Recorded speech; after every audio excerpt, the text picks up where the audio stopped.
در این ویدیو به معرفی و بررسی یه ابزار جدید در تریدینگ ویو خواهیم پرداخت که جایگزین مناسبی برای اندیکاتور RSI هست که میتونه قدرت و جهت حرکت قیمت رو با روش‌های نوین اندازه‌گیری کرده و بهتون کمک میکنه تا تصمیمات بهتری گرفته و از سیگنال‌های اشتباه جلوگیری کنید. پیشنهاد میکنم ادامه ویدیو رو با بنده همراه باشید.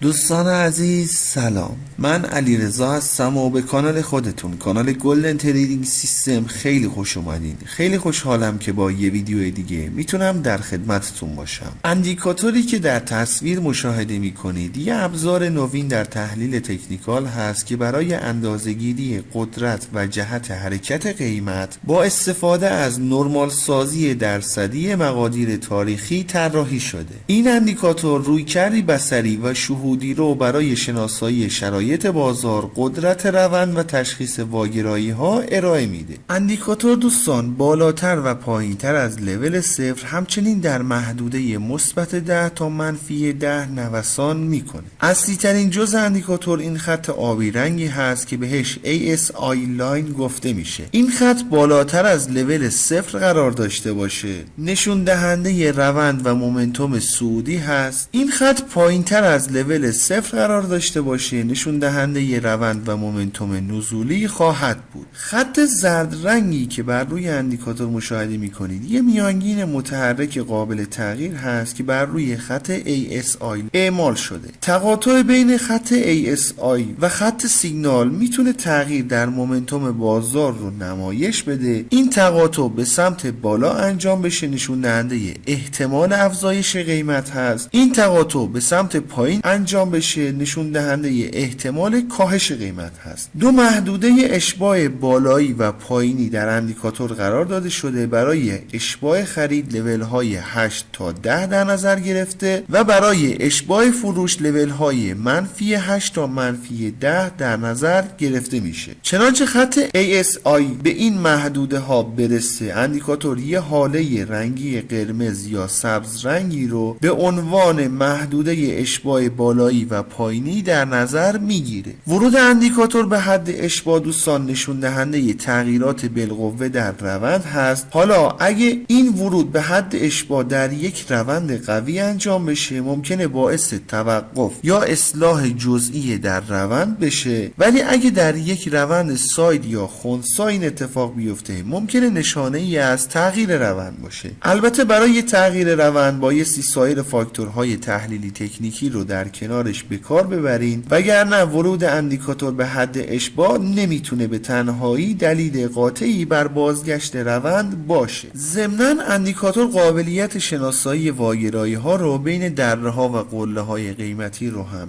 داره که میتونید تنظیم کنید بهتون نمایش داده بشه. تفاوت این اندیکاتور با RSI سنتی اینه که این اندیکاتور از مقیاس بندی مبتنی بر درصد با شرایط بازار سازگار میشه، ولی RSI از آستانه های استاتیکی ثابتی استفاده میکنه. ویژگی های کلی اندیکاتور این مواردی هست که خدمتتون توضیح داده شد، ولی قابلیت های اندیکاتور به این موارد خلاصه نمیشه و قطعاً با ترکیب این اندیکاتور با سایر سبک های تحلیلی تکنیکی میتونید به نتایج فوق العاده ای دست پیدا کنید. برای انداختن اندیکاتور روی چارت باید وارد سربرگ ایندیکیتورز بشیم. در تب سرچ بار عبارت ابسولوت استرنگث ایندکس رو وارد کنیم. این اندیکاتور هست که توسط زایرمن طراحی شده. بسیار خوب، گریز کوتاهی هم به قسمت تنظیمات اندیکاتور داشته باشیم. گزینه ریترنز لوک بک حساسیت اندیکاتور رو تنظیم میکنه. پریودهای بالاتر روند رو در بلند مدت بررسی میکنه، ولی پریودهای پایینتر حساسیت اندیکاتور رو نسبت به نوسانات قیمت بالاتر برده و روند رو اندیکاتور در کوتاه مدت بررسی میکنه. دو گزینه بعدی رو دوستان بخوایم درباره‌اش توضیح دقیقی رو مطرح کنیم بایستی با عملکرد اندیکاتور به صورت کامل آشنا باشیم و فکر نمی‌کنم زیاد به دردتون بخوره. به همین علت ازش میگذریم و پیشنهاد هم میدم که دستکاریش نکنید، ولی احیانا اگر خواستین این دو گزینه رو تغییر بدین هر دو عدد بایستی یکی در نظر گرفته بشه. در گزینه بعد نوع میانگین متحرک خط سیگنال که میشه همون خط زرد رنگ رو مشخص میکنید. در گزینه بعدی هم پریود این خط سیگنال تعیین میشه. در نهایت اگه دوست دارین اندیکاتور واگرایی ها رو هم بهتون نمایش بده میتونید تیک این گزینه رو فعال کنید. در قسمت لوک بک هم بازه زمانی که در اون واگرایی ها رو تشخیص میده تعیین میکنید. بازه زمانی بالاتر دوستان واگرایی رو در بلند مدت شناسایی میکنه، بازه زمانی کوتاه‌تر بالعکس. انشالله که براتون مفید باشه. رو قله میبینمت دوست من.